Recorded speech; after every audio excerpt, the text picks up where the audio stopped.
तो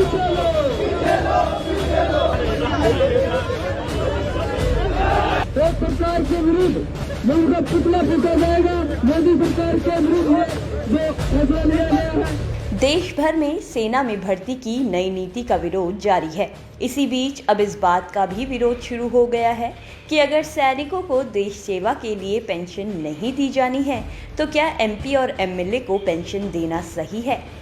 1 अप्रैल 2004 से पेंशन बंद हो गई है। नई पेंशन प्रणाली में बीमा प्रीमियम के तहत सरकारी कर्मचारियों को खुद अंशदान करना पड़ता है। जितना ज्यादा अंशदान, रिटायरमेंट पर उतनी ज्यादा पेंशन। लेकिन नेताओं को उनके हर रिटायरमेंट के बाद एक नई पेंशन दे दी जाती है। उदाहरण के लिए, यदि कोई नेता अपने जीवन काल में 8 बार एमएलए बना है तो उसे 8 अलग अलग पेंशन दी जाएंगी। यही नहीं, नियम के अनुसार यदि कोई लोकसभा सांसद है और राज्यसभा का वर्तमान सांसद भी है तो उसे 2 पेंशन देने का नियम है। संविधान के अनुसार आप 2 डिग्री, 2 नौकरी, 2 लाभ नहीं ले सकते, लेकिन नेता 2 बार पेंशन ले सकते हैं। पश्चिम बंगाल के स्पीकर हाशिम अब्दुल हलीम ने एक बार कहा था कि जब लोगों के पास खाने के लिए नहीं है तब क्या जनता के प्रतिनिधि को राजा की तरह रहना चाहिए। यह सवाल इसलिए उठता है क्योंकि लंबे समय से पुरानी पेंशन को बहाल करने की मांग उठती रही है।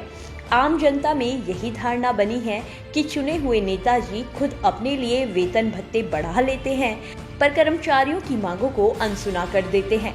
भारत में अनेकों राजनीतिक दल हैं जो आए दिन एक दूसरे पर आरोप प्रत्यारोप लगाते रहते हैं, लेकिन कोई भी राजनीतिक दल बामुश्किल ही किसी नए कानून या किसी नई बात पर खुशी खुशी एकमत होता है।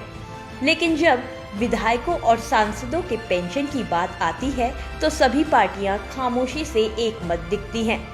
शायद ही किसी नेता या राजनीतिक दल को आपने विधायकों और सांसदों की पेंशन का विरोध करते देखा हो। साल 2017 में सुप्रीम कोर्ट में सांसदों की पेंशन बंद होने की मांग की याचिका को खारिज कर दिया गया था।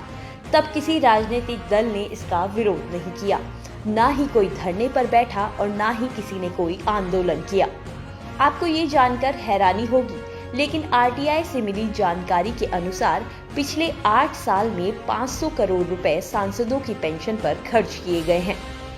यानी कि 61 करोड़ रुपए हर साल सांसदों की पेंशन पर खर्च होते हैं, जिसमें दूसरे भत्ते शामिल नहीं हैं।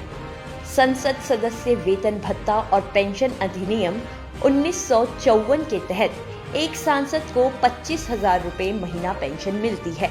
साल 2004 से पहले एक दिन के लिए सांसद बनने पर पेंशन नहीं मिलती थी, लेकिन इसके लिए भी नियम बदल दिए गए और किसी भी राजनीतिक दल ने इसका विरोध नहीं किया। यूपी, एमपी और राजस्थान में पूर्व विधायक 8-8 कार्यकाल का पेंशन ले रहे हैं, जो कि लाखों रुपए का बोझ है। लेकिन सरकार को सिर्फ सैनिकों की पेंशन ही बोझ लग रही है। अगर हरियाणा प्रदेश की बात की जाए तो 7 अप्रैल 2022 की एक आरटीआई में खुलासा हुआ है कि हरियाणा में कुल 275 पूर्व विधायकों की पेंशन व 128 पूर्व विधायकों की फैमिली पेंशन पर कुल 29.51 करोड़ रुपए सालाना खर्च किए जा रहे हैं। इनमें से कुल 26.40 करोड़ रुपए पूर्व विधायकों की पेंशन पर व कुल 3.11 करोड़ रुपए फैमिली पेंशन पर खर्च हो रहे हैं। सर्वाधिक मासिक पेंशन पूर्व विधायक कैप्टन अजय सिंह यादव 2,38,000 व सर्वाधिक फैमिली पेंशन पूर्व सीएम भजनलाल की विधवा जसमा देवी को 99,619 रुपए प्रतिमाह दी जा रही है। सांसद और विधायकों की पेंशन को लेकर नेताओं का कहना है कि वह जनसेवक है और जिंदगी भर वह कुछ कमाए बिना जनता की सेवा करते हैं। लेकिन गौर फरमाने वाली बात यह है कि देश के लगभग 80% नेताओं की संपत्ति एक कार्यकाल में ही डबल से अधिक हो जाती है और उसके बाद भी पेंशन की मांग की जाती है। यदि नेता मंत्री कुछ कमाते ही नहीं हैं, तो उनकी संपत्तियां कैसे दिन दोगुनी और रात चौगुनी तरक्की कर लेती हैं, जबकि एक आम इंसान जीवन भर में अपने लिए एक घर का बंदोबस्त नहीं कर पाता। सैनिक भर्ती में कई दांवपेच है, लेकिन 4 साल बाद रिटायर हो जाने वाले सैनिकों को एक्स सर्विस मैन का दर्जा ना मिलना और पेंशन ना दिया जाना इस नई नीति की सबसे बड़ी खामी है। देश के सैनिक सरहदों पर तैनात रहकर आपकी और हमारी रक्षा करते हैं।